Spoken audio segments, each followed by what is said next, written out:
Welcome back to another episode of Elaboration of the Philosophy. Today I have an old-time friend with me here today. It was supposed to be two, but we got one half of the crew. So Hando, how you doing today? How's it going? Doing good. Just go right away, get into it. For all my guests, I ask the same question to everyone, and that question is, what is your philosophy on life, and what recently has made a shift or change in the way that you try to live life? My philosophy on life, bro. That's a deep question to start me off with. No warm up. No warm up. Philosophy on life. I mean, first off, I'm a religious man. First off, so my philosophy on life is, I mean, whether you recognize it or not, your goal in life is to serve God. That's my number one. Is to serve God and to follow His path He's put for you. That's first.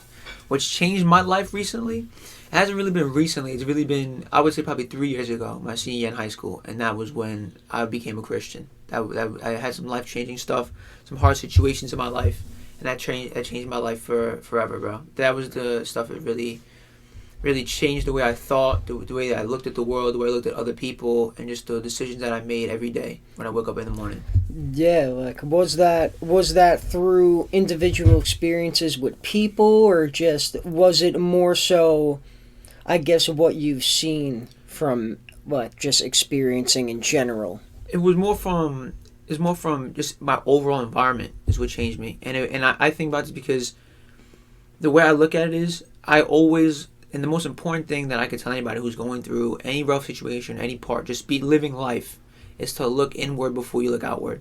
And I do that a lot. I always look at myself at the end of the day before I look at others. If my situation is bad and is messed up, I look at how can I fix my situation and what I'm doing before I start pointing the finger and saying how he did me wrong, how this person did me wrong. Yeah, they might have done me wrong, and yeah, my environment might suck. But you always play some role, whether it's big or small, in the outcome of your situation. I agree. I think that,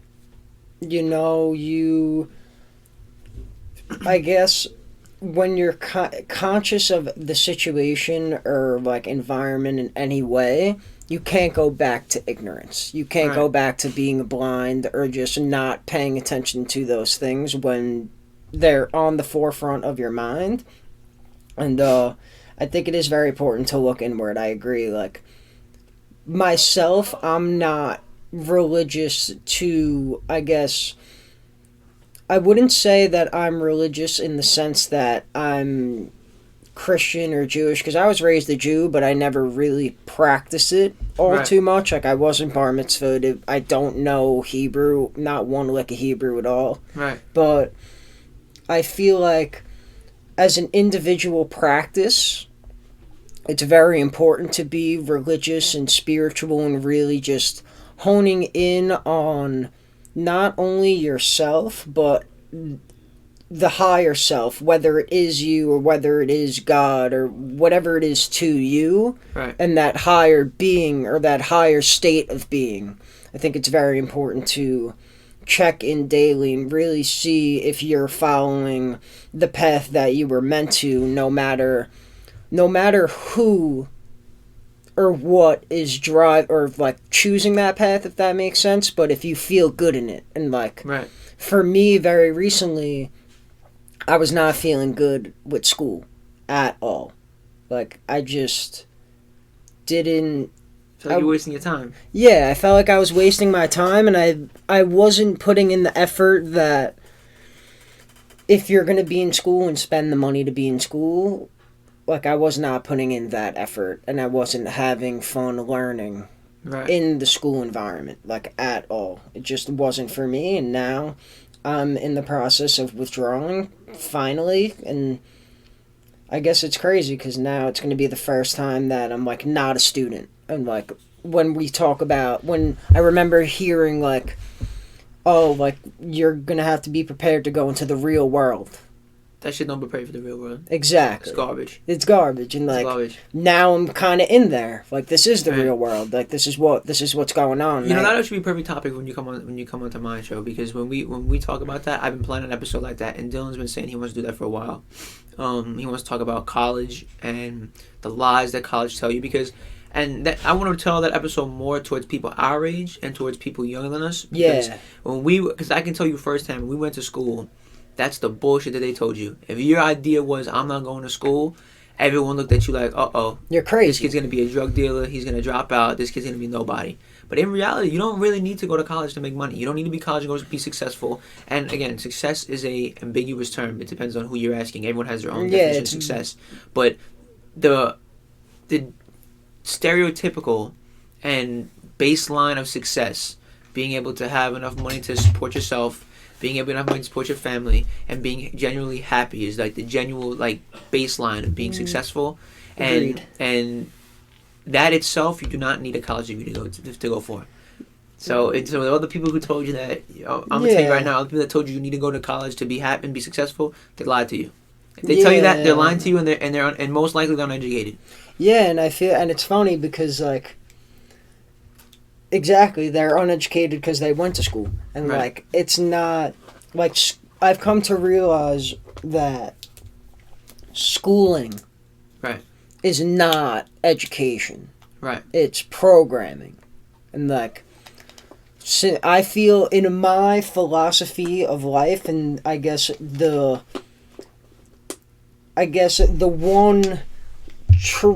one thing that I make real because I believe it is that we're all energy and we all vibrate, and like we all have a frequency that can be programmed if you're consuming the things that you're not necessarily choosing to, but you're identifying with for whatever reason. Right. You know, and like they got you. Like they have me in that sense. Like I know that this laptop, this microphone, this phone, it's all connected to a network on a tower, and those waves are physical, and a lot of people don't believe it because we can't see it.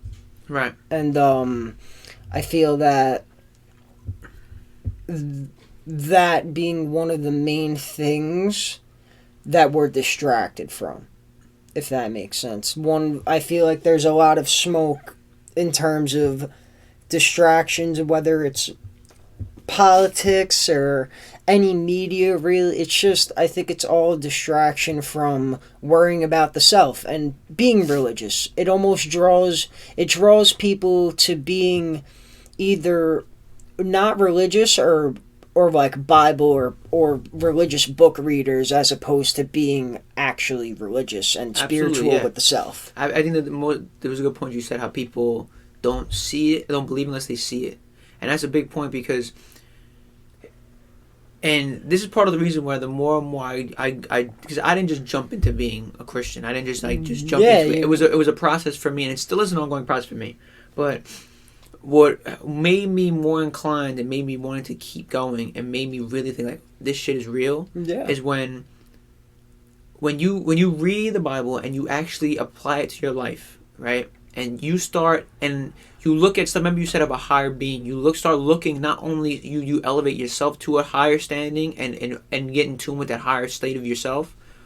You start seeing things through that set of eyes, and when you start, and that's what they call it, your spiritual eyes. When you start seeing stuff through that, stuff starts making sense. And I look back, I'm like, I never would have recognized that. I never would have seen that and been able to identify that if I wasn't looking through this lens. Yeah. And that's and that is the number one trap for people, to stop themselves and holding themselves back from getting to that next level, is that they are stuck in their two eyes they have on their head, and they see what is only here and what they can only see and what they believe. Yeah. When you lock yourself into that, and that's why number one people I hear, people who are against religion, they say, well, how do you believe God when you don't even see him? Well, that's your number one argument. And once you say that, then I know where you're coming from, and I know you're in the typical stage of it's ignorance. You don't see it because you don't see something. That means you don't believe it. Yeah. What are you going to tell every blind person? Exactly. Ever. Exactly. Ever. And then they say science is the next argument. Well, you believe shit science says, but you don't see it. Science. It's so crazy because I'm when I was in school, like I was a math major. I've Right. always loved math. Math has Me been too. the only subject that I really identified with, and that's why I went to school even because when I made the decision to go to school, I was probably the last person in Tottenville to apply for school that went to school. Right. And I went because I was told that I was good at it. And I agree. I was so good at school while doing no effort that I was like, all right, You can do I that. guess I got nothing to really say Right. or oppose, but I've come to realize that it's more for me and like where I think a lot of the root comes into a lot of the projection of ideas that are like negative and have fear behind them more so that people will project onto others is that we're taught right out the gate that we're not powerful. I feel that we're taught right out the gate that a lot of questions are stupid questions, even though many will say the opposite. Right. And like, it's just a crazy thing because once you're told that you're not powerful, and once you're told at such a young age, you'll question it, but not in the way of like, wait, I am powerful. It's like you'll question yourself saying, why am I not powerful? And then you'll end up finding answers for that are made Right. up, that aren't yours, you know? It's just very. It's just such a crazy thing because I think where my beef, I guess, with religion comes into play is using it as education, and I guess it's going to spin back to the science for me. Like, none of these things are fact. I feel that as soon as you believe something for the sake of knowing it, that's your ego coming into play. I think Okay. that's not something that you really know. I think believing things are for the sake of believing them, and since you really believe them, you make them real because you really believe them. Right. If that makes sense. You make it seem real because you want it to be real. Exactly, and then Okay. from there, like your idea of whatever religion is and what God is real. Right. It may not be quote true because Right. there's no real truth, but since there's no truth, there's no such thing as things being false because they need each other to exist. True. I understand what you're saying. Like, and I think where the fine line with, I guess, education really comes into play is like telling people that things are facts Right. when they're not. And like, when people, especially more left leaning political identifiers, will bring science into play, even though they can't see it, science is just math applied. It's a language. Numbers is a language that is applied. When you apply a language to anything, there's always something getting lost in translation. I feel that we as human beings are like programmed to decipher a lot of the thoughts that kind of come into our mind, but we speak English, so we'll translate it into English, or that's for me anyways. And like, that's the translation and the expression of my thought. That's not the actual thought. Right. And I feel that a lot of people take things too seriously for what they think they are, including themselves. Mm-hmm. You know, I think that there needs to be a balance between understanding who you are as a human and where your role is, where it has been, and what has been kind of told to you, and also unlearning that and learning things that you want to do and want to be and want to learn because it makes you happy and fulfilled. The point of people, and no one's, like you said about science, no one's gonna know, and about religion, people don't know for sure, right? Mm-hmm. But, and that's where it comes where I said the ambiguous, the definition of success is ambiguous. Same thing, if you really think about it, is the definition of reality. Yeah. Because it's dependent on who you're asking, right? Mm-hmm. So people believe certain things are true and people think that other things are false, right? But when it comes to, and that's what I want to bring up the point of with the idea of faith, and that's where people have faith in everything, and whether you believe it or not, you have faith in science. Yeah. People who believe in science are wholehearted and don't believe in religion, believe and have faith in science because you are trusting other people to give you information that you cannot confirm for yourself. Yes. The scientists tell you that two oxygen atoms make up O2, which is oxygen, right? And oxygen is a diatomic molecule. You believe that because that's what they taught you. You can never tell me that you have gone and seen two oxygen molecules. Yeah, and but you believe it. Exactly. So you have faith in science, right? Yes. And that's the same thing for me. So it all depends on where you align your faith, and you will believe whatever your faith is aligned in for whatever reason. For me, I think 100% that God is real, that Jesus Christ is real, because based on what I've seen and what I've felt, this is where I choose to put my faith. Yes. Right? Now, are you wrong for not doing that? Absolutely not. Exactly. Are you wrong for not believing what I believe in? Absolutely not. And it doesn't make you wrong. It doesn't make me wrong, right? It just depends on what you believe and what you've seen. Now, I hope that one day you see it and you'll be able to agree with me, and I'm going to try to convince you and tell you what I believe. Yeah. But in no way am I to enforce my beliefs on you, because you get to put your faith wherever you want. That's the beautiful thing of free will. Yes. Right? So, and that's but again, whether whoever is right and wrong in the grand scheme of things will only be uncovered when the war comes to end or something drastic happens, we're able to prove it. Yeah, I feel that we as, I guess, beings in general, I feel that God, from what I've come to grips with, is not something that's outside of us. I 100%. don't think that... I think God is almost like personifying it. And what I mean by it, I mean it with a capital I, and I mean it as in everything. The scope of everything. And you cannot look at everything outside of it, if that makes sense. Okay. And from there, I really feel that we are all it. We are all God in the sense of I feel like I'll ask myself, is God the creation or the creator? And then from there I think about what would God create? What God would create is a reality where it can experience as many things through as many lenses, through as many forms at once. Mm-hmm. And then I feel like that's what we're all doing. Okay. And I feel that comes from the baseline of God, who is this knower of all things.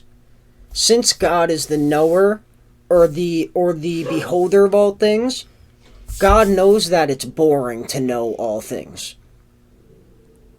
From there, God plays hide and seek with itself. From there, we're conditioned to not be the total center and creator of our reality. And then from there, God creates something. We're the creation, but we, the creation, also create things on top of that.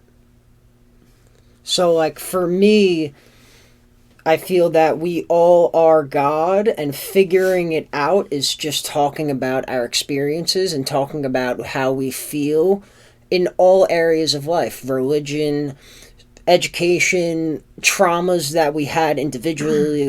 So let me ask you a question. So you believe in God then? Yeah. You believe there's a God? I believe that God... It's weird, because I don't think it's necessarily personified. I think it's more of it's a lack of form, almost. It's consciousness without the lack of form. It's complete fluidity throughout just the universe and experience. I think that if we're going to go grand scheme based off of a lot of the science that has been presented, I think that the universe is an energy field. It has waves. I think it's a liquid, and I think that when you contain it, inside of that containment is a whole nother reality. I think inside ourselves is a whole nother reality. Whether it's humans walking or whether it's just cells or whatever it is, I think that us within ourselves, we also have a universe. Right. And it's as small as it is big. The micro to the macro is the same. It's all fluid. So do you think, you said before how God created humans and then humans could also create things. So do you attribute and give credit to those things that humans created that God created? Or do you say that those are human creations?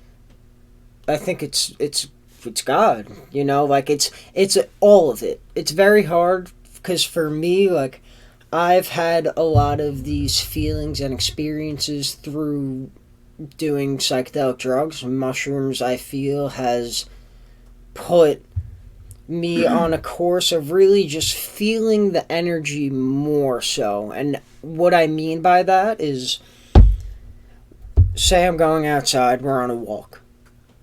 Most of the time, I notice the houses, I notice the cars, I notice the trees too, but I'm overwhelmed by the computerization of the earth through technology.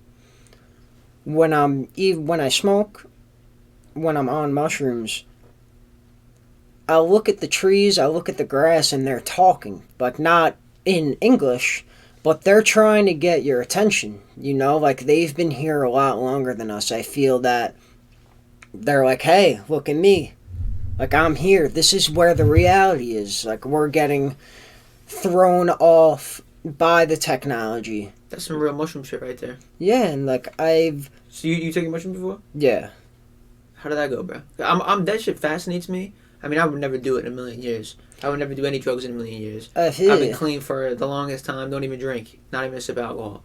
So my question is, what is that? I always ask people who tell me that. I'm like, what is your experience? Because I know for a fact, from a person who has not been high with mushrooms, but obviously has, I mean, everybody where we're from has been high at least once in their lifetime. Yeah. Right?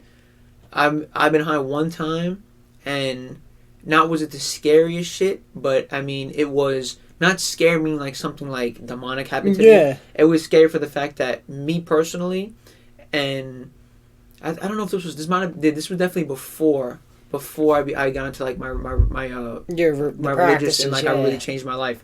And even before that, I wasn't like a drunk or nothing like that. I never did that stuff. But you were like, I was always clean, but I always had like that like couple like I was with the boys. They said you're with the boys. You know what I'm saying? So I did it like once or twice. But my experience really came from was when looking back on it, it was a scary feeling for me because I hate not being in control of myself. When I feel that when my own mind is I don't have control of it, or like my body and I'm just sitting here and like it feels like my head's turning and I'm not, that shit scares me, bro. That's not for me, bro. Like when I see that shit, like, and now looking back on it, that shit even scares me even more because now I understand when the Bible tells you be of sober mind, whether that means weed, whether that means drugs, whether that means alcohol, whatever it is, there's a reason why you have to be sober mind, and I 100% believe that. And that's why I even more than before when I was always been sober. I don't even I'll go and have a drink. Don't get drunk. I don't smoke. I don't do anything. But I always ask people who tell me, what was your experience? Because that shit fascinates me how that works. And you can just look at the chemicals behind it and what it does to your body when it's inside your body. That shit's fascinating to me. Yeah, like with mushrooms, like it's so indescribable with words because it's so much of just feeling a different energy field. I feel like you're forced to feel the space more. How do you take it? It's like a thing you put in your tongue? Eat it. What is it? It's mushrooms. It's mushrooms. It looks like a mushroom. Bro, it is a mushroom. Mushrooms are mushrooms. Really? Like, so it's like a literally dead ass mushroom. And you eat bro, they're all different strains. Like okay. You have mushrooms that you can get at the grocery store and eat. You're not gonna trip balls. They're just mushrooms. Right. There are mushrooms that you can find wild that can kill you.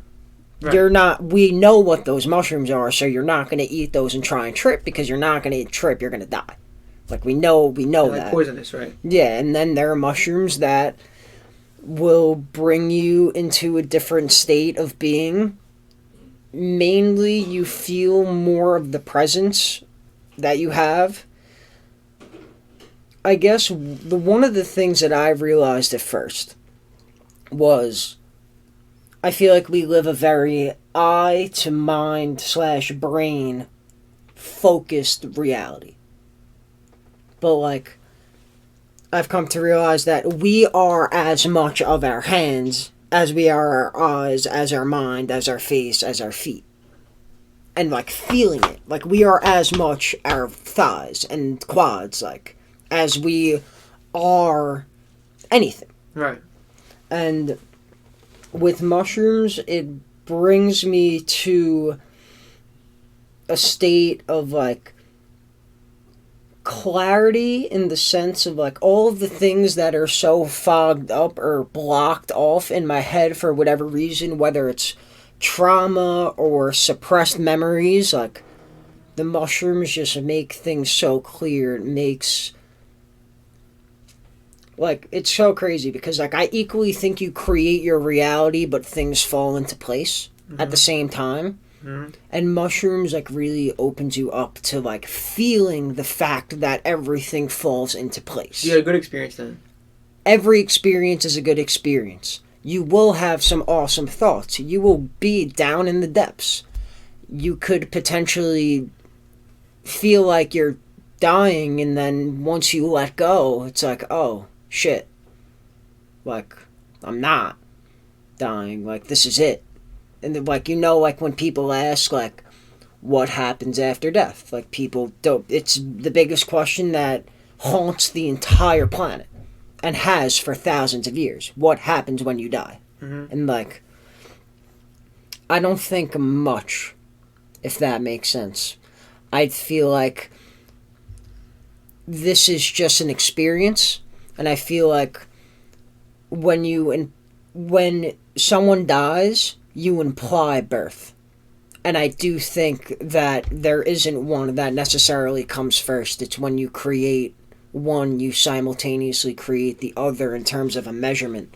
I feel like being born and dying are the opposite ends of the spectrum of experience. And I feel that once you die, we get a next one. Whether it's reincarnation, whether it's we just fall back into feeling everything and feeling the fluidity and the true oneness of the universe, or whatever the hell it is. I don't know. I will never know. Right.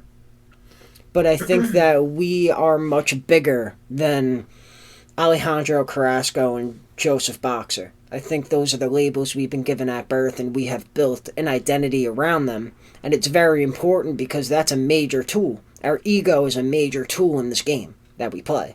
Right. But it is not everything. It serves a higher purpose. Right. You know, we can't do everything for the ego. We have to use it as a tool and keep it under control.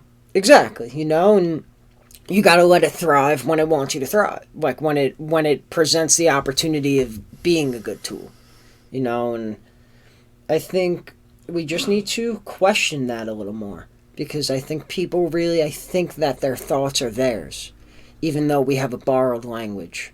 And like, I don't think thoughts are inherently ours. Like, I think that they are things, they're streams of consciousness that are attached to through mechanisms that we've programmed ourselves into.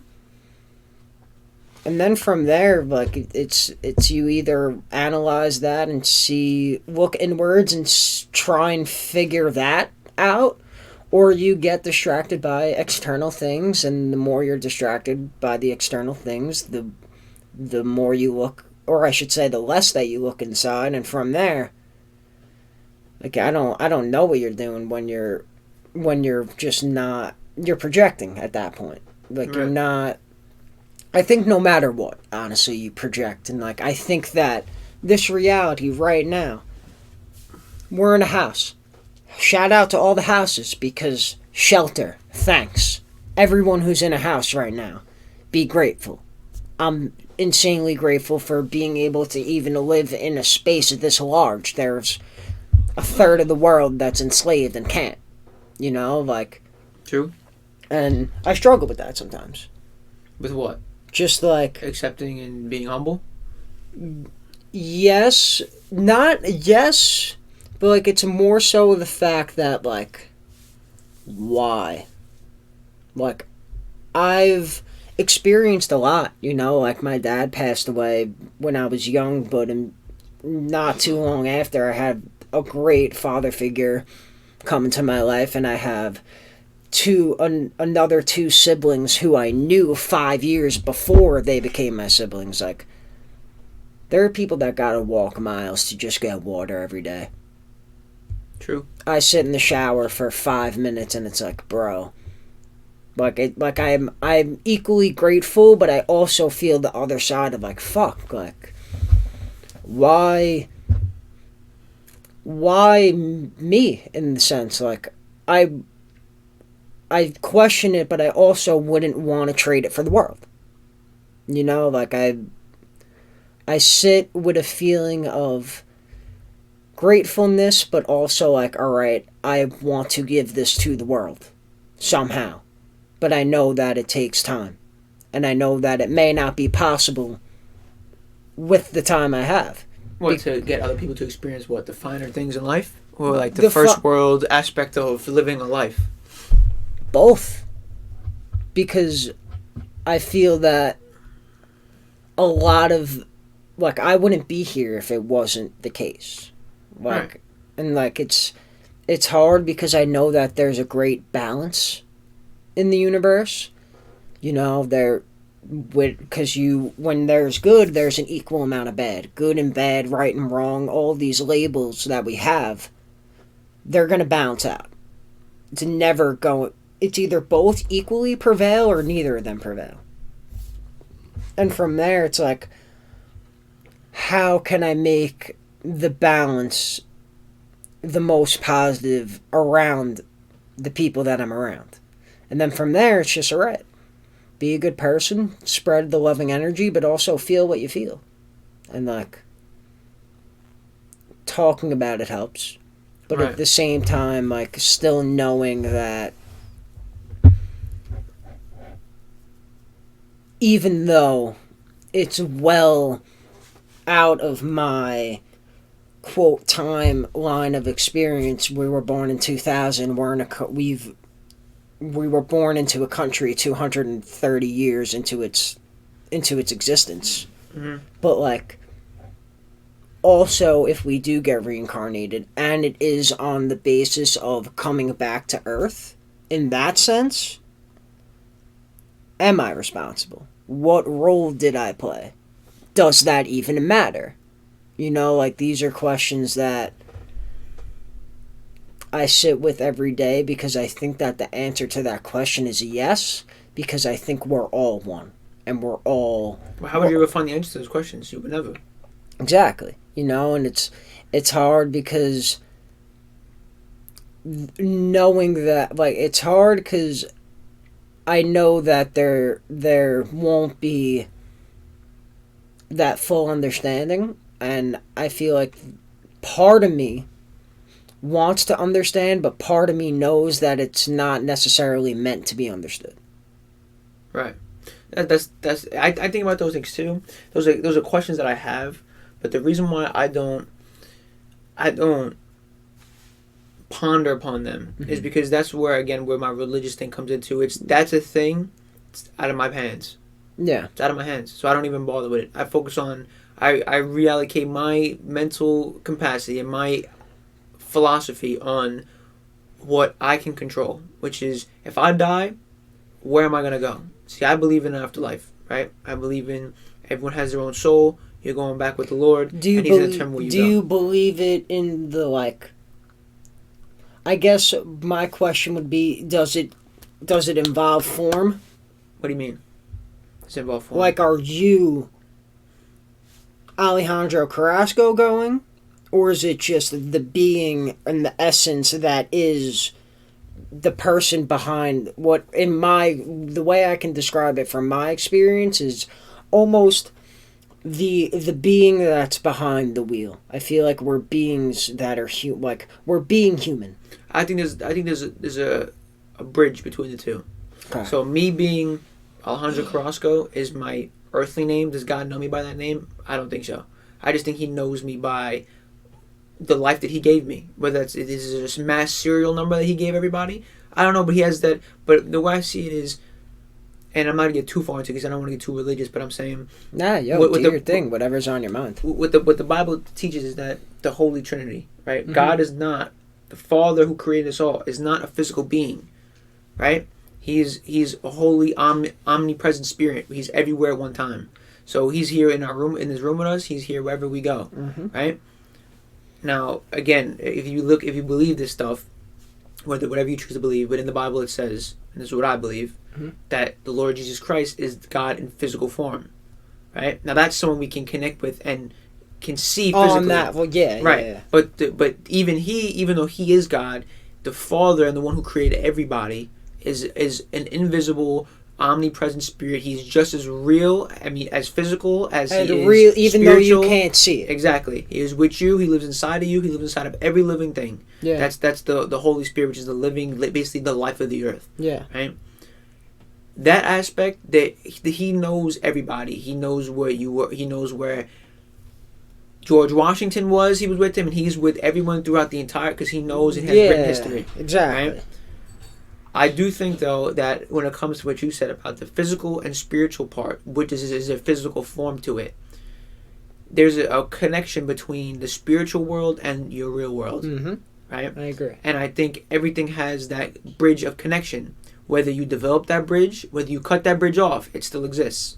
Right? If you say you're not religious, and you don't believe in God, and you choose to focus on your physical world, and you don't build that and continue to build that bridge between your spiritual world, you still have it. Yeah. And when you die, you're still responsible for that. Yeah. Right?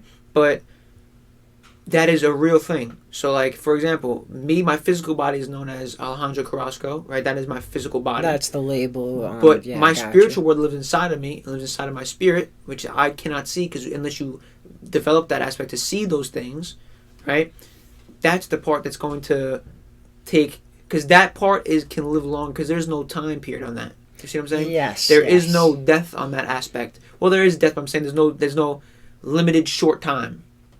Right? If you die, either you go to heaven or to hell. There's a reason why they call it eternal damnation. Because your spirit, even though you were going to suffer the ultimate death, which is if you are a sinner and you die a sin, don't accept the Lord, and you go into the lake of fire, you don't die. You don't cease to exist. You exist, but you are going to live in the place that you put yourself. Yeah. Same thing if you make the cut and you go to heaven. Yeah. Right? Well, if the Lord brings you into His kingdom, when He brings you into His kingdom, you're not going to die. You're not going to have a set lifetime. There is no lifetime in that. It's eternal salvation. You're going to live forever. And that spiritual aspect lives on forever. And that's the danger of you focusing on your physical self, is because your physical body is going to be dead in 40, 50 years. We only have a limited time in this physical skin. Mm-hmm. But that spiritual aspect lives forever, whatever you choose to do with it. And that label, that spiritual label, is what encompasses, is like, if you think about it almost like layers or like a triangle, that's the top part of it. Yeah. So your physical form, what you do here, will never outlive the spiritual, but whatever you do in this matters. It matters because your spiritual life afterward is responsible for the actions you do here. Yeah, I for me, like, hearing that reassured the fact for me that, like, we're all trying to do, I guess, the same thing here, which is get the balance between fulfilling happiness and also all the other emotions, but also doing shit. Bro, why do you gotta do this to me? Like, hold on, give me like 40, thanks. He blowing up your phone, bro. No, it was my sister, because I was calling her before, because I'm going to the Poconos this weekend. Oh, yeah? And, my car probably won't be able to get there because of the snow, and the only car that I would be able to take is my grandparents, and they said that I'd be able to, which I'm very grateful for, but now they're on the other side of the fence, so now I don't know if I'm going.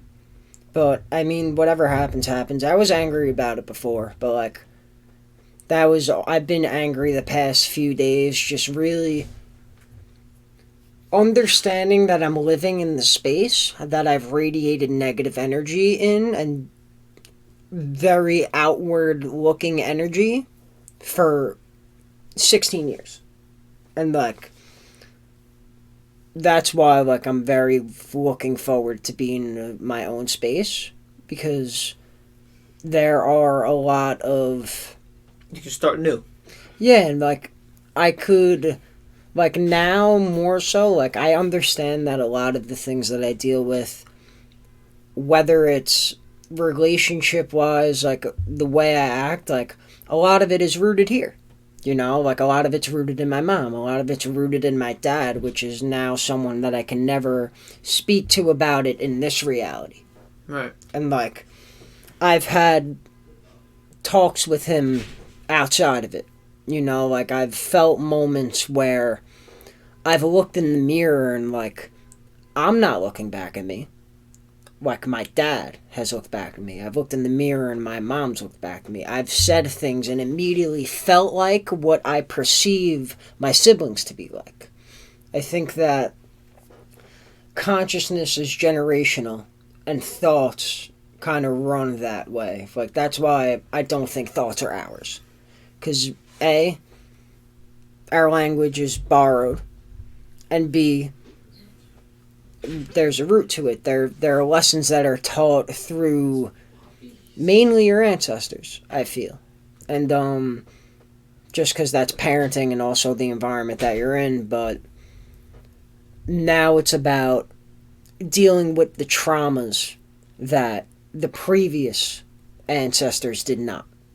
I think that's kind of a major part of our, at least for my purpose here, and I guess for general being's purpose here as humans, is to kind of look inwards and really dig as deep as you can to really figure out, all right, what set off this chain in terms of the way I act, and for things that I feel shameful about in myself and feel guilty for, like where is that all rooted in? Where is the start of the coping mechanisms that were unhealthy that brought me to the point of no shot? Like I'm very grateful I'm here. I wouldn't be me if I wasn't here, you know. But still, there are things that eat at me internally, that some things are blocked and some things are suppressed. And like I feel like living in this space is, you would think it would open me up and clear it up, but it's actually doing the opposite. And like once again, talking about it helps, but at the same time, like mushrooms also clear as a medicine, clears that up. Like I love tripping. Like I love having fun and having that experience of just being there and feeling that there. But also at the same time, it's a great teacher. And like, I know I'm rambling, but at the end of the day, like, just gotta look inward. It's very, I don't really have the word for it to say otherwise. You know, like, it's just, that's all I can really stress, is to really just look inside and dig deep. The further you go deeper, the more you'll grow externally. Right. And the more love you'll radiate, because you have more understanding of where you as a being have became, if that makes sense. Right. Yeah, bro, we do crazy shit here, but I'm very grateful. And like I thank you for not only coming here and being in my space, but also sharing how you feel and talking about how you live life, because that's what I feel we got to do. Right. That's what I feel like it is. But one thing I also want to talk about is the team that is on the hat that you're wearing. Oof. Bro. This... big off season, bro. Big off season. Big off season. What are you thinking in terms of the DJ LeMahieu situation? Dude, first off, this is my thing. Everyone who knows me knows I've been talking trades for the last 2 seasons. Yeah. Nobody wanted to talk trades because they said we got all the pieces we need. I'm fit for trades. We need trades. We should have been done some trades already. I mean, DJ needs to stay. He's proved himself already, and you don't do people dirty who have taken care of you. Mm-hmm. Right? He's taken care of us. We re-sign him. He hasn't given us a reason to get rid of him yet. We re-sign him. I agree. But the people like Gary, Giancarlo, they need to go. Yeah, they're not I bad agree. players. They're not bad players. I agree. Except I don't like Gary. I would have traded Gary 2 seasons ago. I foresaw this coming, that he was going to be down in the dumps like this, and he was going to tank. Yeah, but he had that season. We had like 50 home runs. 2 years ago. He hit over the course of 2 seasons, or like.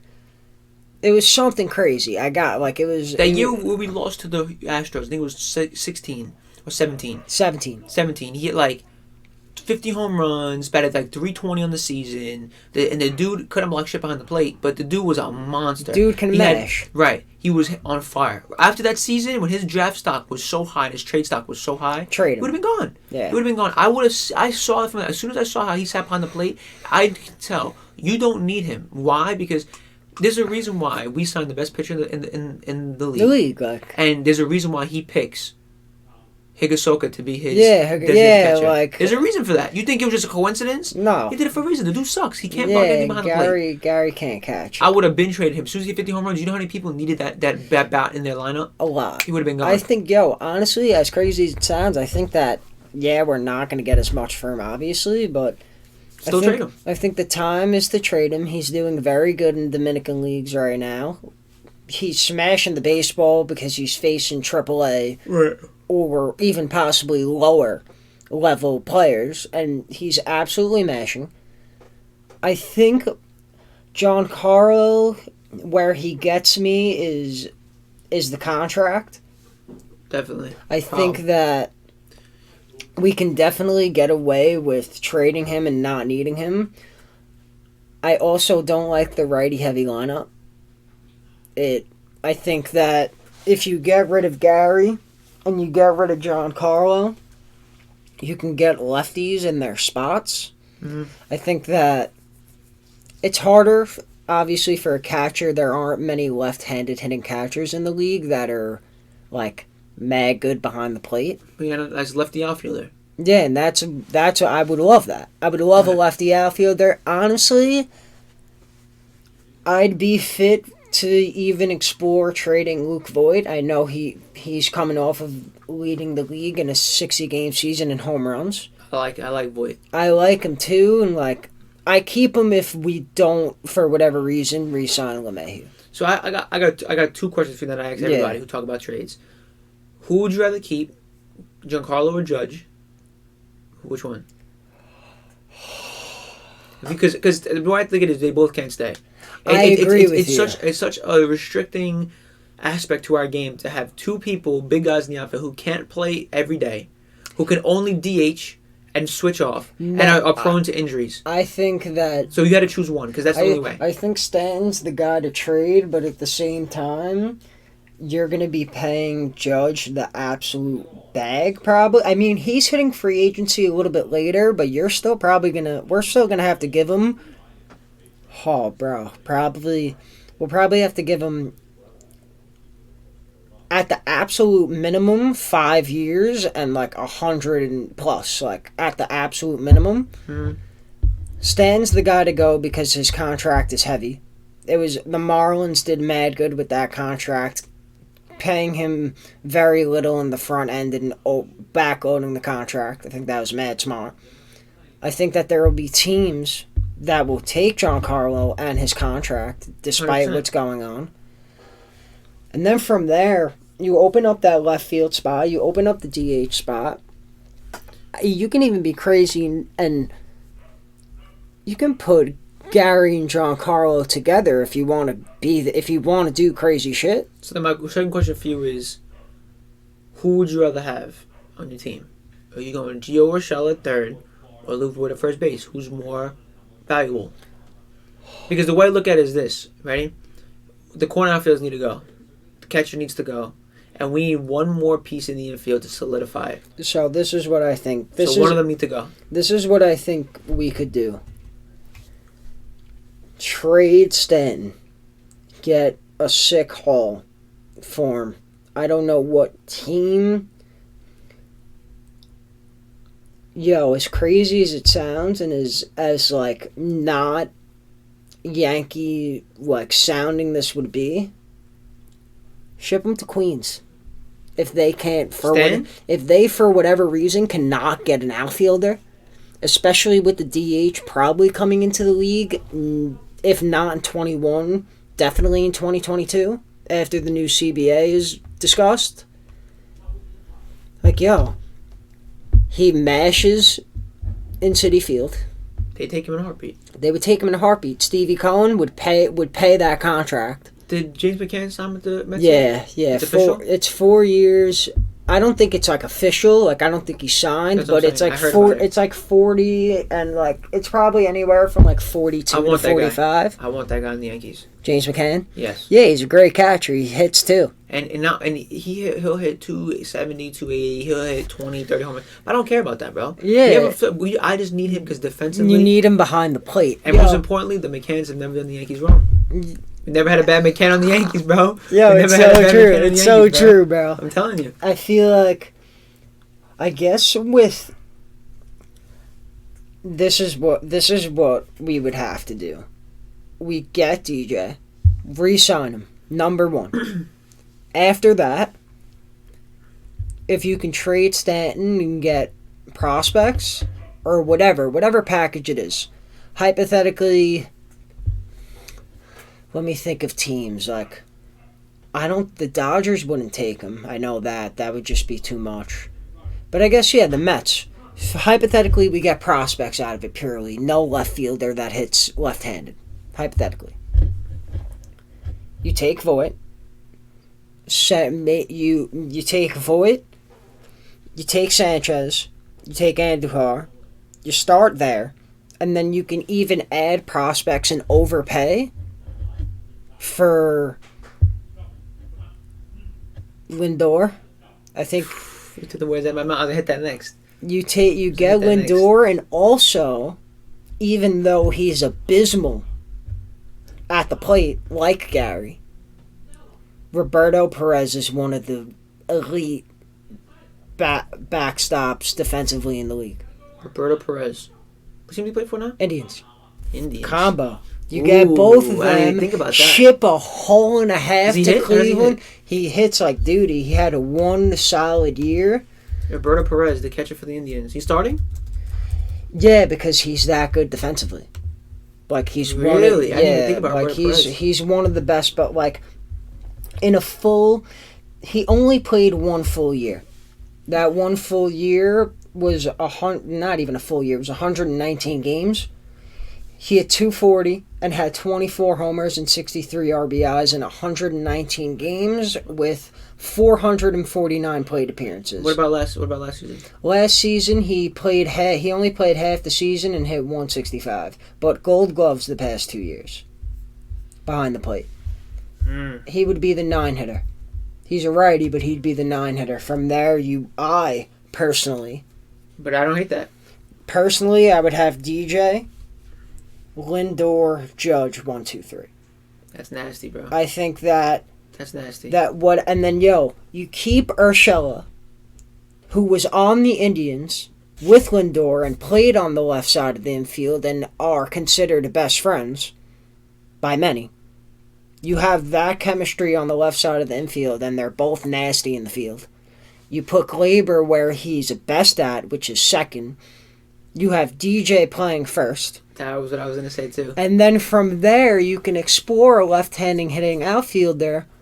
Or, if you want to be crazy, Clint Frazier has gotten we've seen a much improvement in the field. You can test him out in left field in the starting spot and get a left-handed hitting You said who? Clint bat. Frazier? You can get a left-handed hitting bat that doesn't necessarily have to play the field, and that opens you up to more options.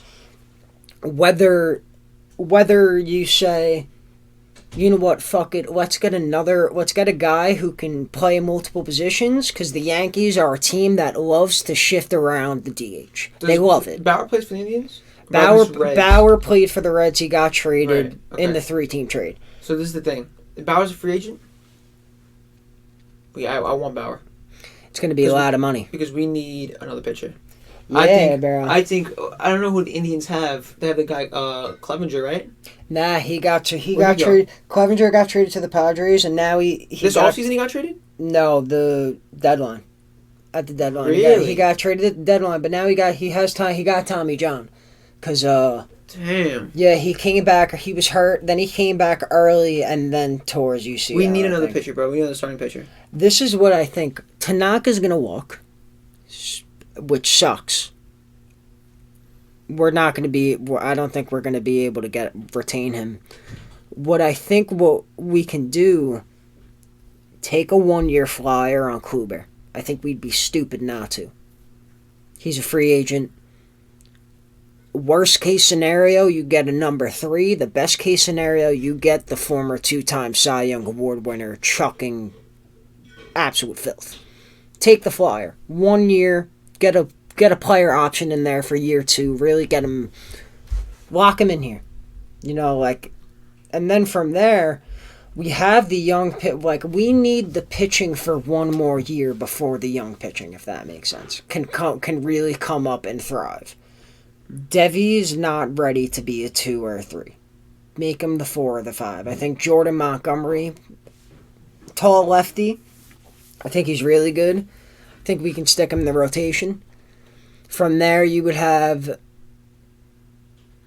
Cole, Kluber, Montgomery, Deivi Garcia, and you need a 5 or a 4, and then make Deivi your 5, or get a 3 and move Montgomery. You need some more pitching though. Yeah, I agree. Yeah. I agree with you. I think that the pitching is very important. I do think, even though as much as I like Luke Voigt, I think if we re-sign DJ, the best thing we can do is move him to first base.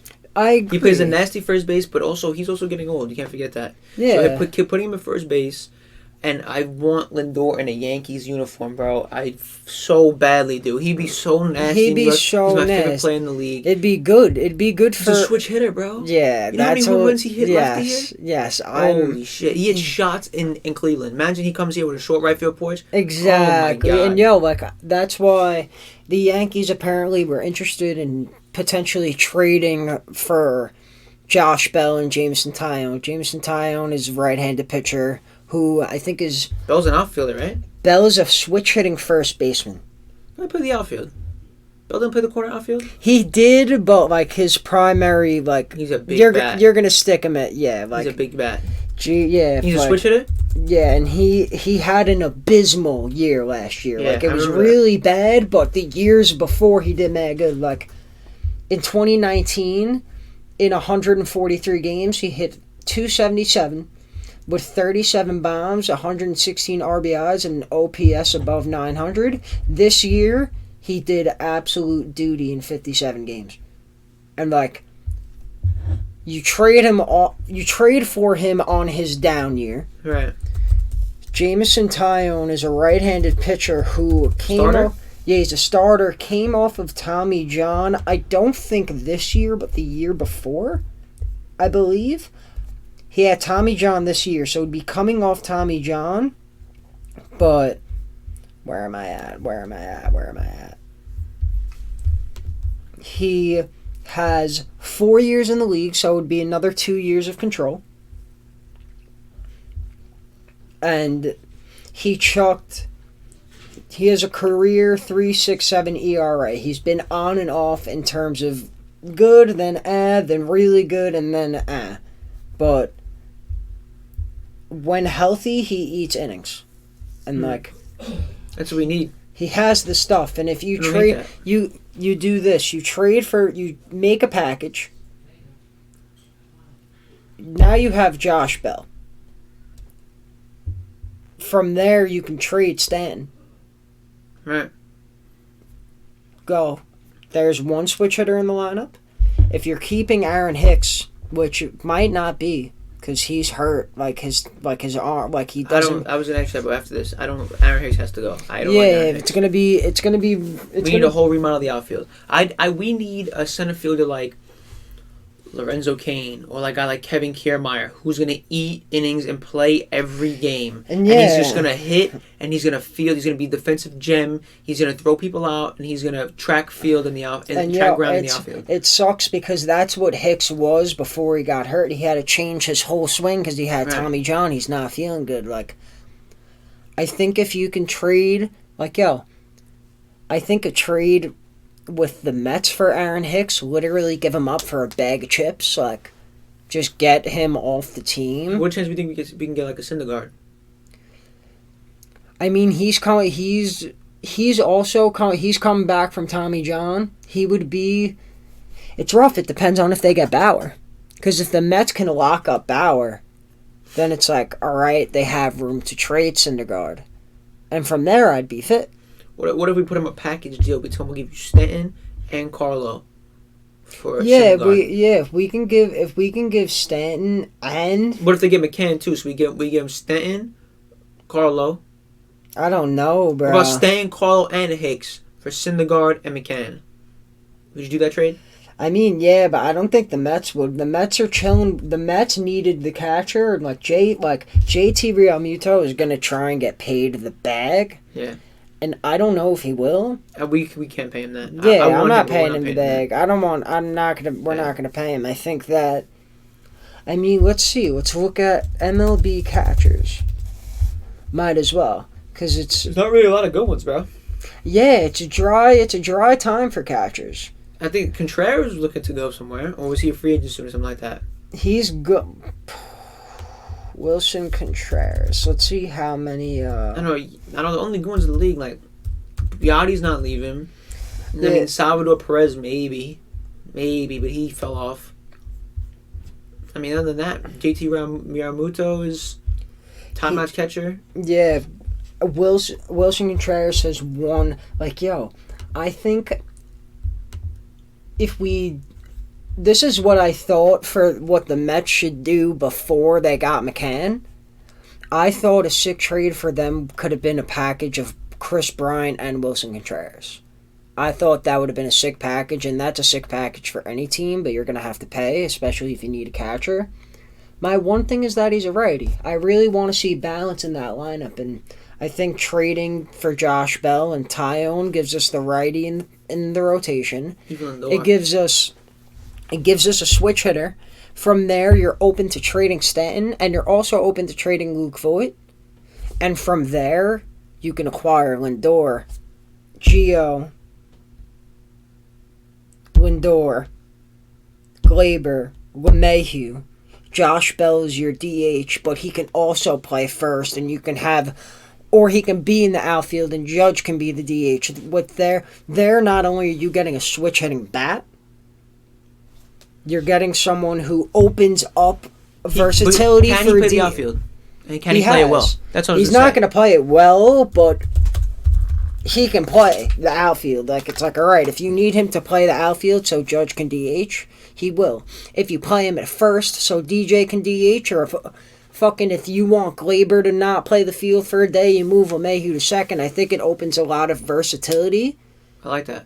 And I think Lindor needs to be here, bro. I agree. And with Josh Bell, you add 2 switch-hitting bats to the lineup. And 2 switch-hitting bats means 2 lefty bats in the lineup. Mm-hmm. I think... What about for the outfield? What are we going to do about the outfield, bro? Because Stan needs to go. I think Hicks needs to go. Brady G's is on his last leg. We can't count on him to be an everyday guy. Yeah, I think that Gary... So right now, the only solid outfield we trade, like we said, is going to be Judge and then Clint Frazier. Yeah, I think that Clint Frazier would be solid in... It's so rough because the left-handing hitting situation is so prominent in my mind. I think that really balancing out the lineup would be so important for this team. You look at the Dodgers, and it's like... Yeah, they got a bunch of lefties, but they also got righties. Mookie that can smash. It's crazy. Yeah. I do think we need one solid guy in the outfield who's gonna be an everyday guy. The perfect guy that would be able to play center, who's a free agent right now, Jackie Bradley Jr. Swipe him from the Red Wow. Sox. Bro, he's sick in the outfield. He's got wheels. He hits too. Hits left-handed. There's your center fielder. You move Clint Frazier to right. You have DJ. And you got to pay that guy a lot either. Yeah, you have DJ, Lindor, Judge, probably Josh Bell at the 4. Damn. And then Glaber? from there you get Glaber. I put Glaber 4, him 5. So then Glaber, Josh Bell, Gio Urshela, Clint Frazier, Jackie Bradley Jr., and whoever's catching in the 9 spot. That's a fire-ass team. That's a fire-ass team. And somewhere in those trades, you need to acquire 1 or 2 more starting pitchers, because our bullpen is nice. Yeah. Honestly, bro, I told you, what do you think about putting our rollers on the trading block? See, with the money situation, I'm fit. Like, I'm fit to cut down and really try and just get younger guys. If I could throw him in a trade for another starting pitcher, I would. Honestly, what I would do, possibly... Doesn't Carlos Carrasco also play for the Indians? How did he do last season? He did good. I would hate to see him come here. Yeah, I'd be He's fit. nasty too. Yeah, like, why not? I think with Chapman... What we would have to do is call up the Brewers, because I really love Josh Hader. He throws mad hard, and the bullpen, he would be... In the back end of the bullpen, he would be sick. I think for the Yankees, I think we can get a starting pitcher from them too. Milwaukee Brewers rotation. Let's see. Depth chart. One guy I like, Brandon Woodruff. He dealt in the wild card game in 2019 against the Nationals. He got taken out, and then the Nationals came back and won that game, and then ended up winning the World Series. Mm-hmm. He has a couple of years of control. I think you can put Chapman financially, but also you can give prospects to them and get a sick package. So get him and Hader? Get him and Hader. You have Hader in the back end. You get another arm. And, from there, what... But I do think the most important thing is, bro, and what's going to happen, we need a big-time deal. No small-time trades. We need to put the pieces we got together, put them together, and make a big trade. 1 or 2 big trades with, 3-4 players going, big-name guys. I'm talking Sanchez in a deal with Chapman in a deal for... Yeah, I got you. The big-name people. I'm fit, and the reason why I agree with you is because we're going to have to pay Judge. We're going to have to pay Torres if we're going to really keep them. If we're going to keep Severino when he comes back, if he comes back and throws lights out in the middle of the season, that's another guy we're going to have to pay. He comes back next season? He's coming back in the middle of this upcoming season. Mm-hmm. He's also off Tommy John. Dude, I'm here, bro. I need to go to a game. If they get Lindor, I'm going to the first game opening day. Yeah, and I hope they allow us to. They better help us a lot. They better allow us. It's... They will. I'm not getting into politics, but I think as soon as Biden gets in office, it's going away. I agree with you, away. bro. I think that the optimistic part of me, and David has said it, he's brought this to light, I hope they're giving everyone the flu shot. What, you mean the... Fake problems can be solved by fake solutions. True. And not to say that COVID's fake, but I'm not going to say that I'm not going to blindly say that these things are real. When the media, owned by a significant portion of the people that run this country, and funded by people who run this country and own the biggest businesses, that's my beef with a lot of people who don't, or have beef with capitalism. My beef with that is that quote socialism, or government owned, tightening that dependence, not only is it very unhealthy, because I do feel that this life has very individualistic aspects of it, but socialism for a population is capitalism for the people that run it. Yeah. And it's infinitely maximized. So you don't like socialism?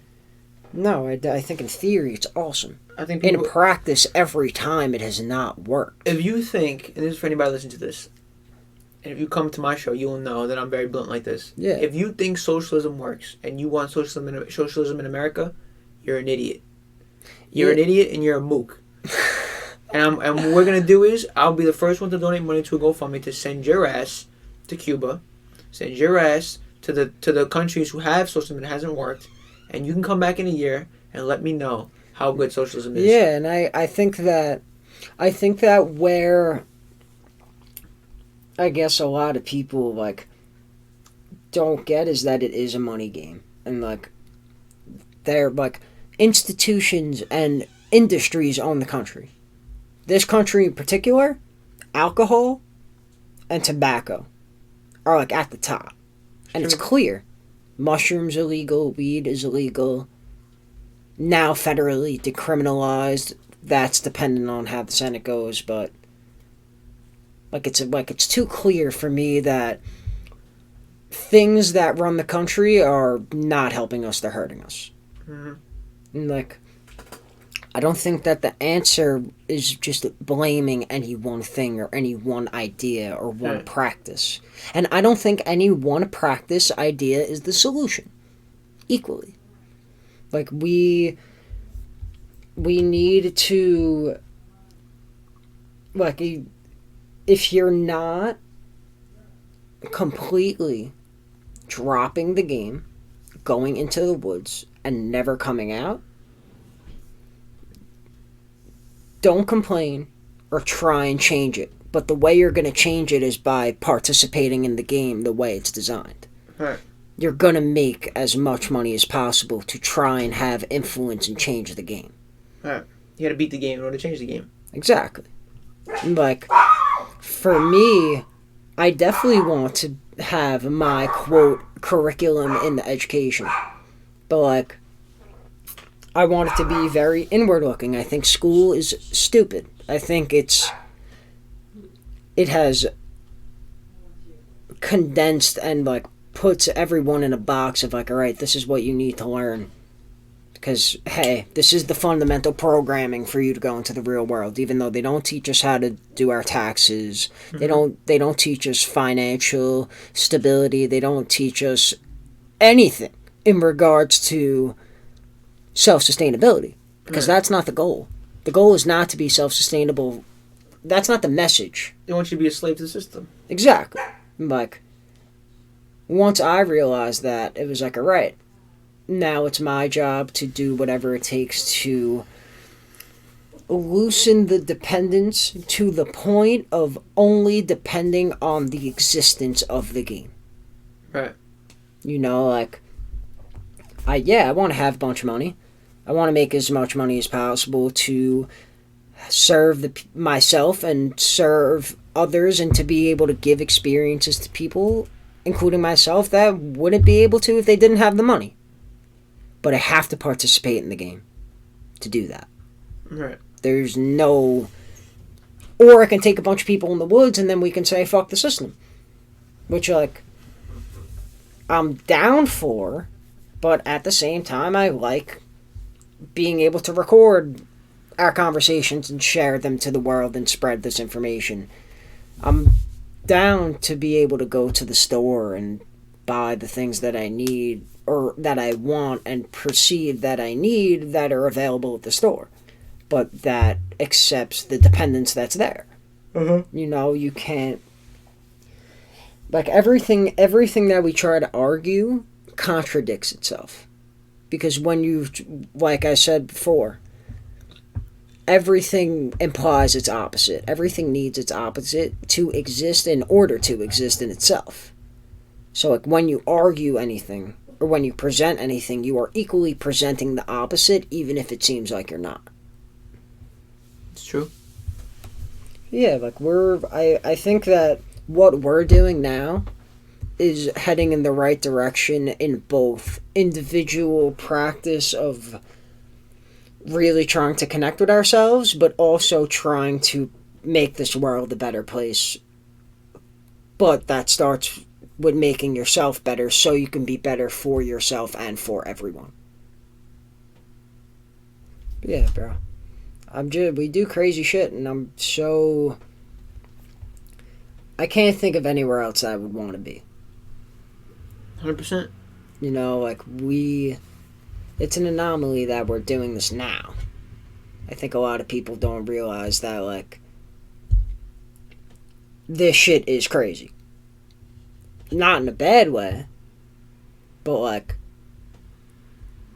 we got beds, we got houses, we got a bunch of great tools that a lot of people do not see the dangers in because they only see one side of it.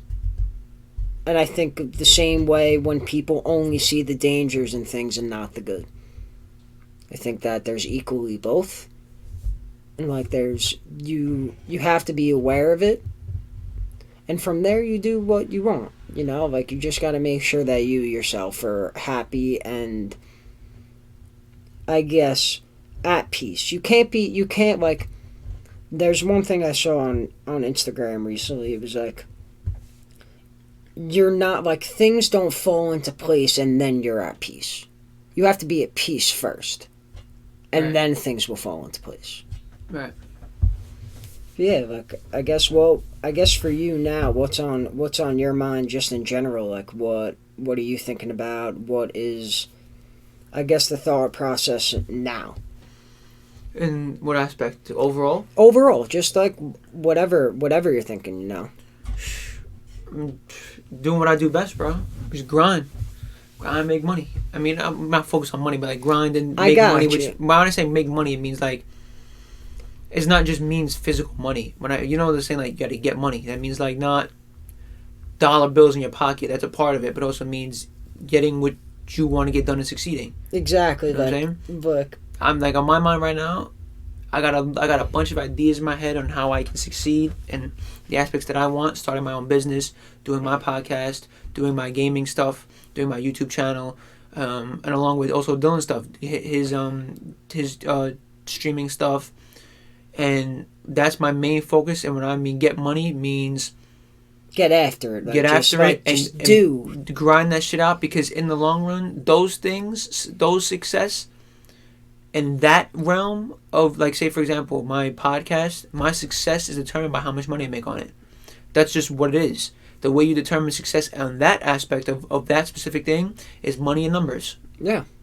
And like I said before, success is ambiguous because it depends on what success you're talking about and who you're asking. Mm-hmm. My personal success, does that determine money? If you asked me that a year and a half ago, yes, absolutely. Because again, and I do kind of think of that, but I toned it down and pulled it back a little bit, because when people say money doesn't buy happiness, sure, you're right. Money doesn't buy love. Money can't buy stuff like that. But I'll tell you what, I've never seen a rich person give their money back. Yeah, right? Like, I think that with the money, like, I guess here more so in the world in general, but like in the country where freedom is pushed above all, mm-hmm. Your freedoms become more apparent with the more money you have. And by freedoms, I mean just the will to say, hey, like, let's go fucking jump out of the helicopter today. Right. I got the money to jump out of a helicopter today, and also for you to do so let's do it. Money used to be for me an all-encompassing thing. Like, that was it. That's what you needed. Fiending for it. Yeah. And I still fiend for it on a healthy aspect, though. That because I understand that B is success and I'm at A. In order to get to there, money is a very big factor in it. I agree. Because it's one of the most powerful tools that you can to be free and to be happy. I now, agree. It's not all happiness, but you need it in order, because it's like one of those things. It's like a ruler can be a straight edge, but a straight edge can't be a ruler. Exactly. Why? Because money, you can be happy, right, without money, but you're never going to be ultimate happy with no money. Yeah. You need money to be some sort of happy. Whether you need a lot of it or a little bit depends on what your definition of success is. Exactly. But for me, what I want to do is, you know what my definition of success is? When I can wake up every morning and do whatever the hell I want to do. Yeah. And I get to get up wake up morning and say, you know what? I just want to sit on my ass today and look up and lay in my ass on a beach chair and look at the sky all day. I can do that and not have to worry about if I can't. Like my dad What are can't the do bills? that. My Like, mom what? can't do that because when they what do they say? There's no time to sit down because if I sit down, if I'm sick and I stay home from work, like when we were kids, when we were sick, we stayed home from school. My dad told me if I'm sick, I have to go to work because if I'm sick and I lay in bed all day because I'm sick, we're not getting food next week. Well, we're not paying the mortgage next Yeah, month. that's not going. Yeah, So being sick doesn't fly. For me, I don't Mhm. want that shit for me. That sucks. yeah, I That got sucks, and I you. don't want that shit for my family either. When I wake up I and feel you. if I want to wake up and I want to sit on my ass all day, if I want to play video games all day, if I want to wake up and say, you know what, I want to go golf for 8 hours today. I want to play 2 rounds of 18 today. I can do that and not have to worry about money because you know why? I put myself in a position where I'm still making money. I'm still making money where I can sit on my ass all day and I'm still making money. I'm still paying off my bills. I'm Mm-hmm. still have whatever I want. No debt on my head. No one's knocking on my door telling me to come collect. I'm chilling. And that's the definition of success for me, where I don't have to worry about a bill again for the rest of my life. I'm I'm I'm so on board. Like, I feel that for me as well, money is definitely a big factor in not happiness with who I am, but happiness in terms of experiences that I want to have. And my brother Ben, is like a machine. I've watched him stress and overstress about making money, and Ben, for working his ass off, has provided me with the platform of being who I want to be. A very giving person, a very caring person. For me, like, I smoke weed, and when I smoke weed with my friends, like, I have the privilege of not really paying for weed ever. So, like, if I'm around, this one's on me, and Right. that's because of Ben. Right. And, like, what Ben has done, his drive, is to be able to do things and have great experiences, but he doesn't want to do them alone. Right. He wants to be riding jet skis in Hawaii for 5 hours with his crew, Right. with his tribe. Right. So he's working his ass off. So it's not on our time and our pace. He's trying to do it for himself. And, like, David's going to be living in a van. David wants to get a van, camp it out, and travel. And, like, Ben works and makes money, so he's able to help us out financially with those things. And, Right. like, That's the thing where people say, if you do what you love, you'll never work a day in your life. Which is very true. It's a very true statement. But let me ask you this. If you did what you loved every day, right, and that's your definition of work, right? Because like I said, success doesn't mean, for me, the stuff that I like to do can make me money, but it's not going to put me in a position where I can be successful, right? So, but some people do. Like, say for example, if your idea of success is, if you what makes you happy in life is doing a podcast, right? And you just do a podcast every day, right? This is what you love to do, and you're making good money, enough to float you, right? You're making decent money, but that's your only source of income. How much fun do you have doing what you love when you have to figure out how you're gonna pay for food? you don't. Exactly, you can't. How fun is something when you're hungry? Yeah, When you're starving and you're hungry, my stomach's empty. That's the only shit that I think about. I got you. Like, How fun is it? So say for example, if I love painting, right? I can paint every day and I have so much fun. But when it comes down to it, I'm starving and I'm hungry, Yeah. right? Or my clothes are ripped and I'm freezing because I have no heat in my house. How fun is painting then? Yeah, like, I got you. I think, That shit sucks now. yeah, bro. I feel like for me, it's not about finding a career that you love. Right. I think it's doing what you love, doing as many things that you love as you can, and being able to monetize that. Right. And, like, it's very hard to do that. But we live in a world where it's easier than it's ever been with True. the technology that we have. True. The world that we live in is very information based now, and how information travels and human interaction over the technology. Like, we can do whatever the fuck we want. Document it. People want to see people doing what they love. It pushes them to do what they love. Right. That's why I record the podcast and put it out. That's why I create short videos and draw and send the message of empowerment and doing what you love for the sake of doing what you love, but also know that in the system that we play, money's involved. Try and monetize it. Right. Do whatever it takes, because then from there it's like, oh shit, like I'm doing what I love, and it's not only you're not only recording the podcast, you're not only streaming games, you're selling yourself. Right. People tune in not because you're playing fucking Cyberpunk, and people aren't tuning in because you're playing fucking, I forgot what the game is that everyone plays.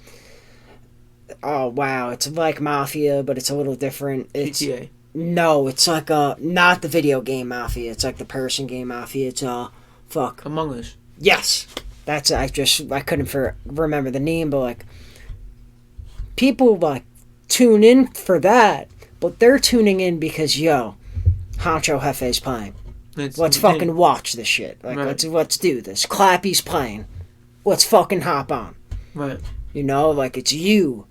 You're selling yourself, not like like you're selling out way, but like your brand, your being. That's what you want to monetize. And if you do that through doing things you love, because there's a market, there's a niche for everything, literally.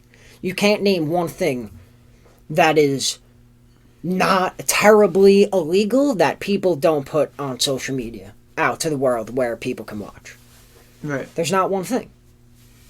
And like, dude, just document. It forces you on the spot. It puts you in a state where someone is watching you, but that someone is you playing that video back, and nothing makes me happier than playing back my podcasts, being like, yo, this was fire. This is fucking gangster. Like, we did crazy shit. And like, I think that's the goal for everyone. I agree. At the end of the day, everyone wants to live a self-sustaining, self-fulfilled experience. And like, with the tools that we have, I think it's very possible.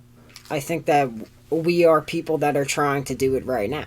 I mean, I think a lot of people have those ambitions, but not even close to anybody can do it.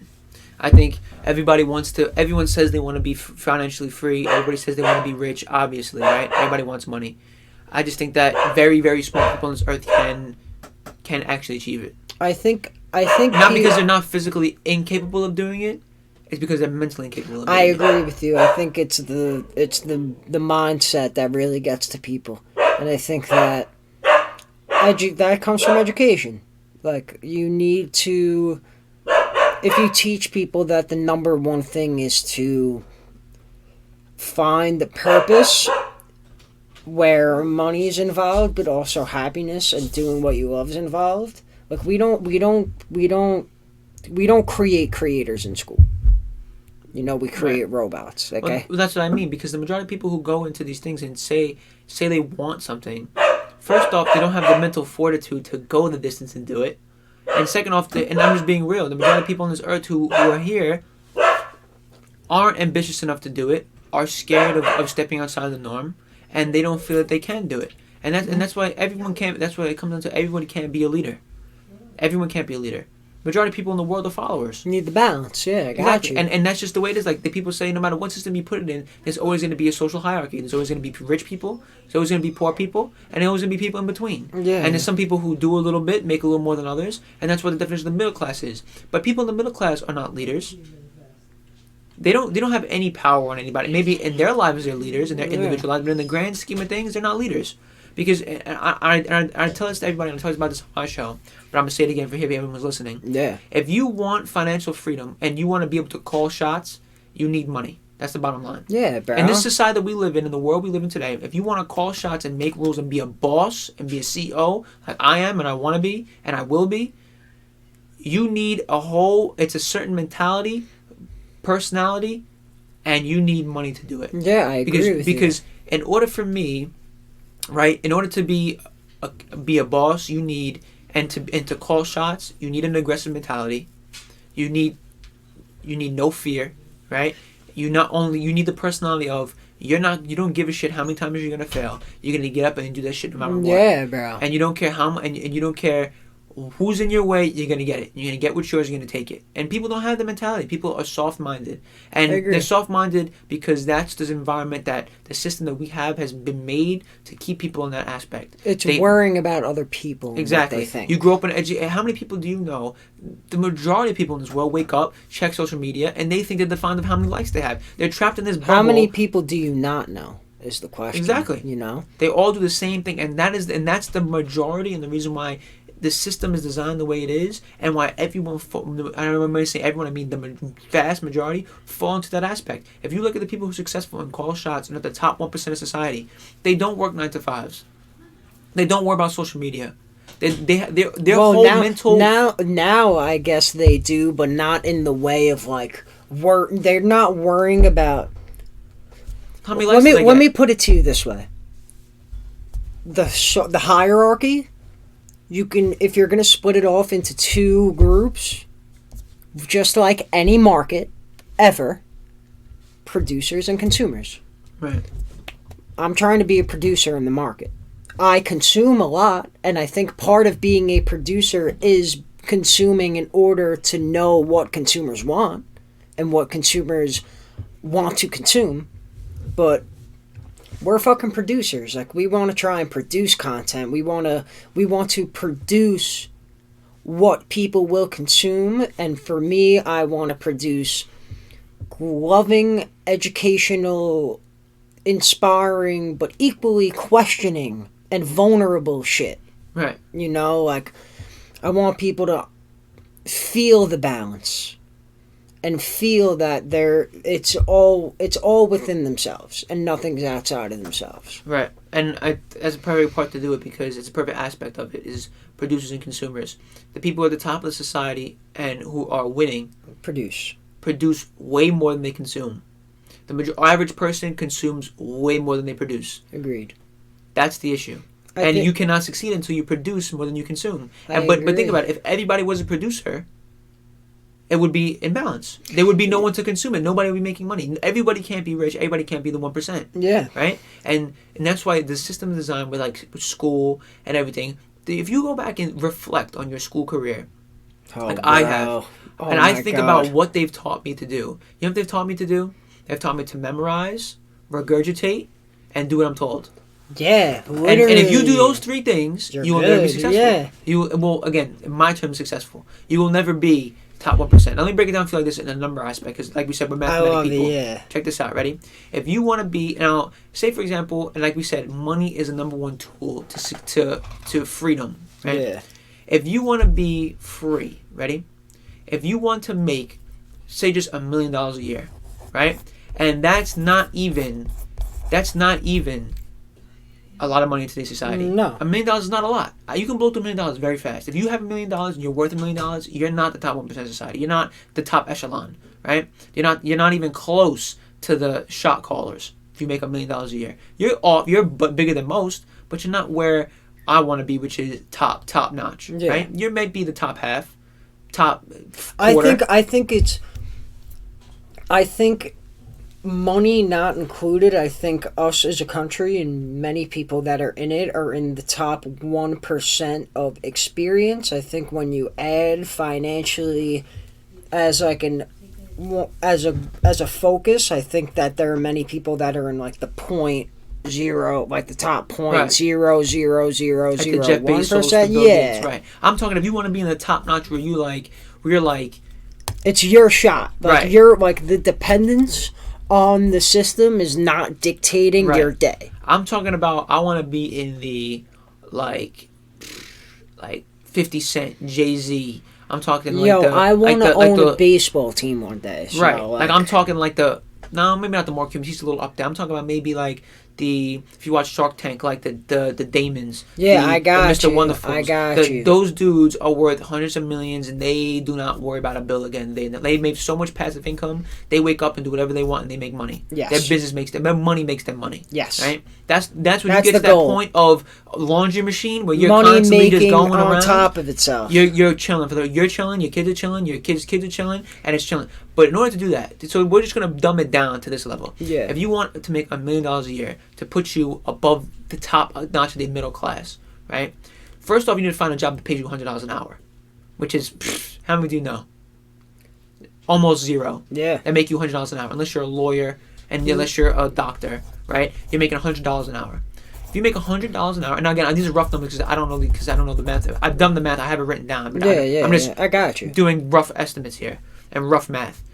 To make $100 an hour, right? In order to make, and this is pre-tax. We're not talking about taking taxes out. This is pre. $100 an hour.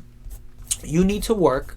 I think it's like 25, 26 hours a day, 365 days a year to make $1 million. So not only is that not physically possible, it's the fact that if it was possible to do it physically, who the hell is going to work 24 hours a day? Yeah, exactly. Like for $100 an hour, you need 10,000 hours to get that million. 10,000 hours. You need 10,000 hours, and 10,000 hours divided by 24. This is 496, 40. It's going to be over 400 hours. 400 days. 400 days. It's going to be over 400 days. So if you expedite that process and make it more, instead of 24 hours, you're going to need like 27. You're going to need 26 hours. to 28 hours a day that doesn't exist. To make $100 an hour, to make $1 million. So you have to work $100 an hour, 28 hours a day, 7 days a week, 365, to make even close to just break $1 million pre-tax. Yeah. Think about that. What does that mean to you? That means to me when I see that the 9 to 5 that they're prepping you for doesn't exist. You will never reach that. If you were in that system or you're working the 9 to 5, you will never, ever come close to $1 million. And once the position comes, it's not going to be in a $100 position for long.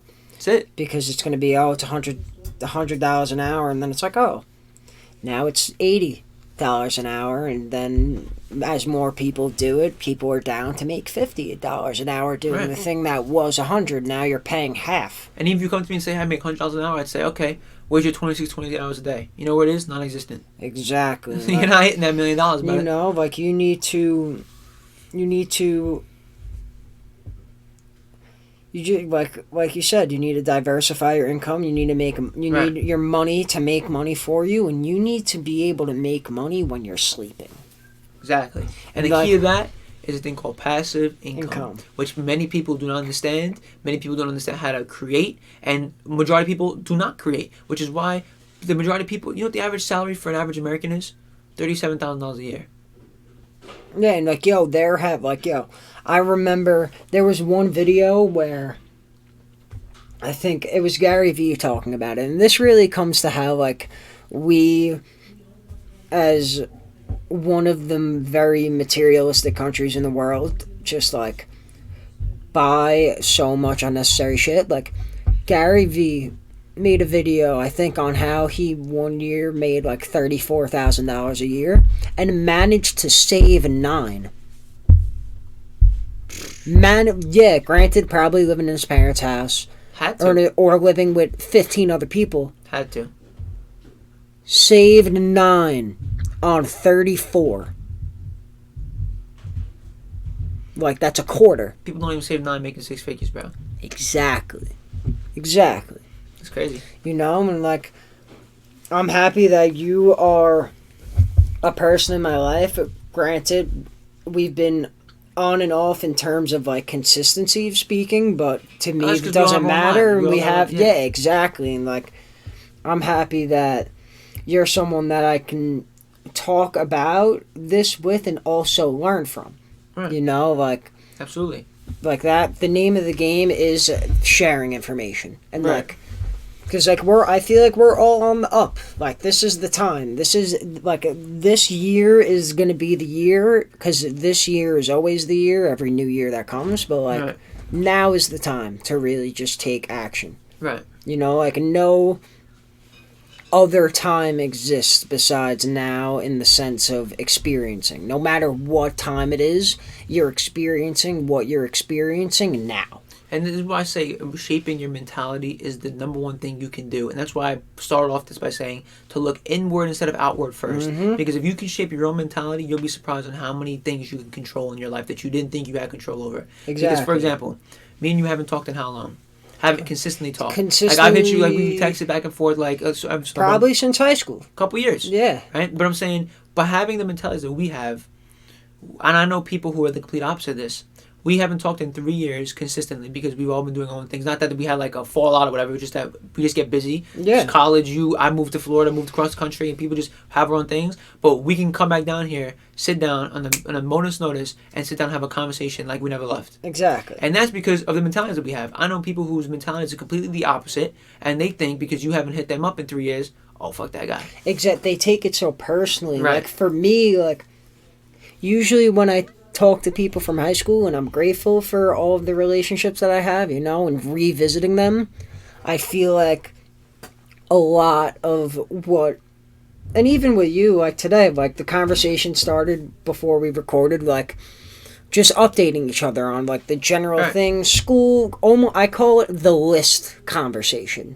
Right. Or the list of like pre-conversation. For many people, there isn't much of a conversation after that. Right. When I ask people how you are, and like when I ask you how you're doing, I mean today. Right. Like, even though we haven't talked in 2 or 3 years consistently, how are you today? And if you're good today, that's great to hear.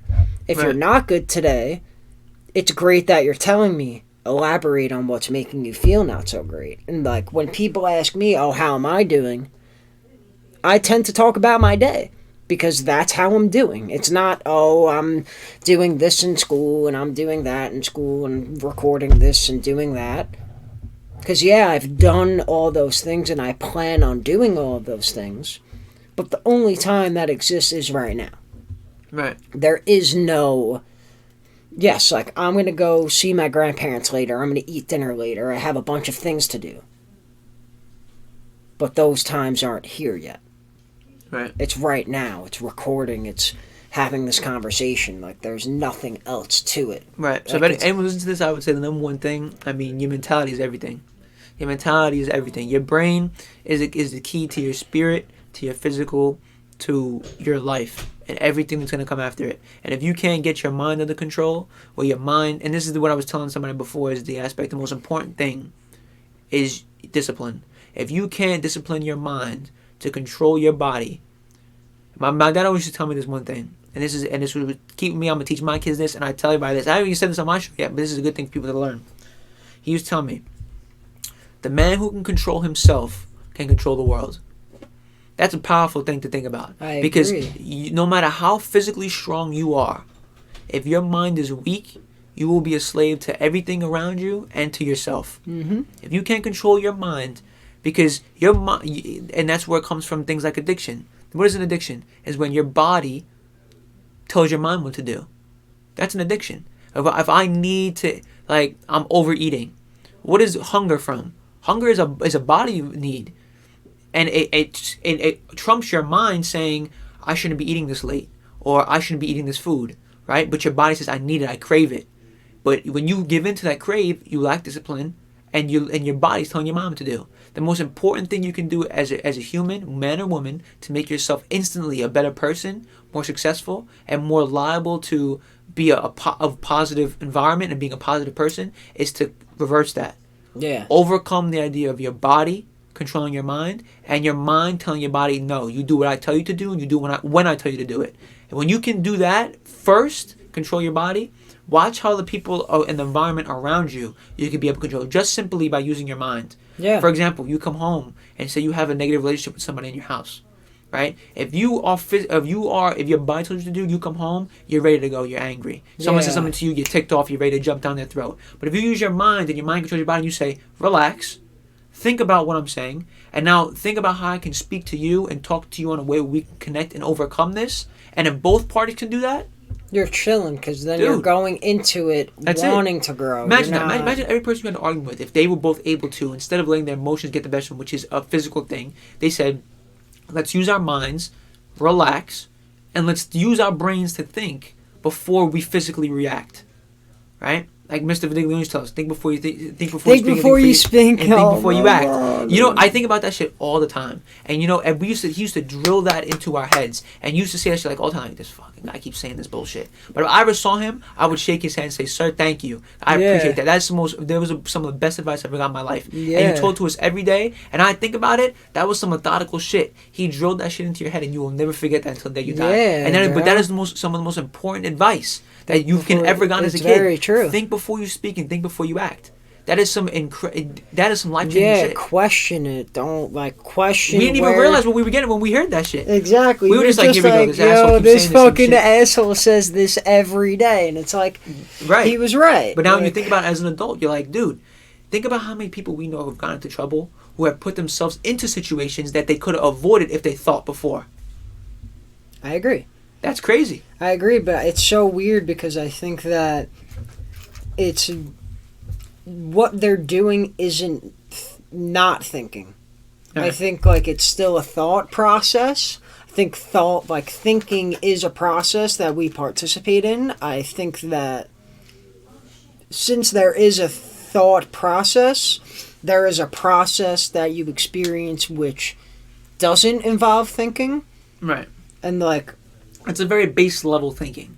And it's like I said, when you're hungry, you think you're hungry, and obviously your mind's thinking you're hungry, but you're thinking on the subatomic physical level. Go the extra step and say, in my mind, I'm hungry, right? But that doesn't mean shit. does it? I'm am I hungry. really hungry? Is Should the I be question, hungry? How do I like- control that aspect of my brain? How do I control that physical? Because obviously your brain, you wouldn't have a physical if there wasn't a part of your brain that controlled the physical being. Mhm. But what I'm trying to say is that portion of your brain, and again, there's a name for it. I just don't know. I learned about it in psychology. The physical part that has controls the nerves in your body, the physical and the everyday routine of your body. That aspect, when it controls the rest of your brain and shuts the rest down and trumps the rest of it, that's the dangerous What, part. the prefrontal, I think? It's something. I think it's like some part of your brain that controls it. Well, it's all throughout the brain, but there's a name for the systems in your brain that control the physical aspects, like your motor skills, when you feel getting burnt. There's Yeah. certain nodes and stuff in your brain that control that. When that over trumps the rest of your brain, which is like the deep part of your brain and thought, that's the dangerous part. When Yeah. that runs your brain, instead of you thinking physically and thinking mentally on the next level and then applying it to the rest of your body. If you can flip that switch, you will instantly become 1,000 times better Yeah, like in anything you do. I agree with you. I think it's really taking the time to not analyze the situation to full understanding, but using what you understand to analyze the situation fully. You know, like, Right. just crazy things. Like, we do great shit, and like, you are someone who has so much valuable information and such a valuable insight. And for me, I heard a lot of what I feel with a different vocabulary and a different look on things. And like, you've definitely, even right now, just make me think about things in a different light and see like how the thought process works and the mind-body connection, and like, Right. it's great. I thank you for it. More than anything, I thank you for it. Because if what, not only when going from chilling in middle school to being on the same team in Little League to talking on and off throughout our early years of college to now, like, all of those things have made me who I am. Right. You're someone who has had great influence on my life in both everyday experiences when we were younger and to now when it's just a whenever we experience together in whatever fashion. Right. You know, like, I'm so grateful for you, for not only what you've shared, but what you've experienced in order to come to the expression of sharing what you feel I and appreciate what that, you've bro. experienced. I Like, think you're the only person in my life who's ever said that to me. bro, that's Appreciate what that. it is, bro. You're my dog. Like, Appreciate that. it's everyone does it in some fashion in my life. Yep. I really cherish the influence that people have had on me because I'd be ignorant to say that people haven't had an effect on me. Right. Because the smallest, tiniest, ant-sized effect, Shaped you in some way. it's not small. The little things are everything. Everything is made up of an infinite amount of infinitely small things. Right. And that same goes for the negative things in my life as well. Agreed. I think Totally back agree. on it, and now, like, I mean, I'm sure everyone had problems in childhood. I had a shit ton of problems in my childhood with my family, whatever it was.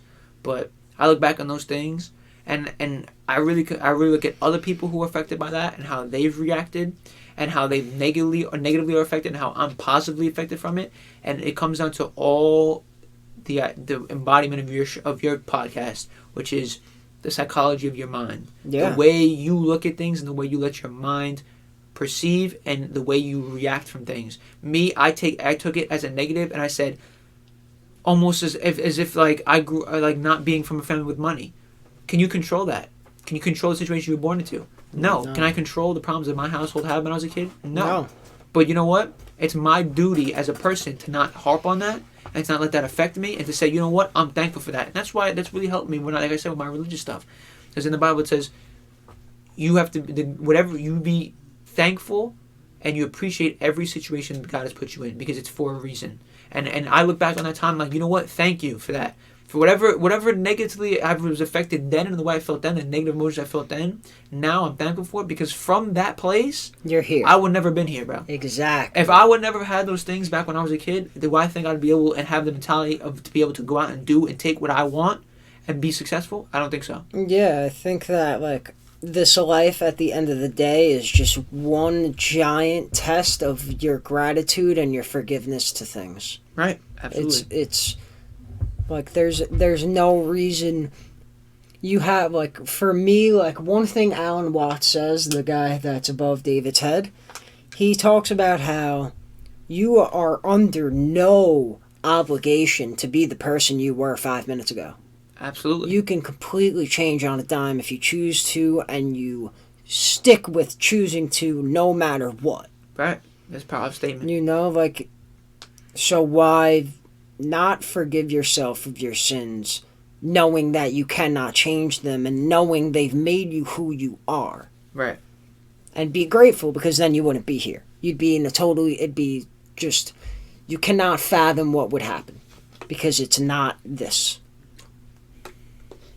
Mm-hmm.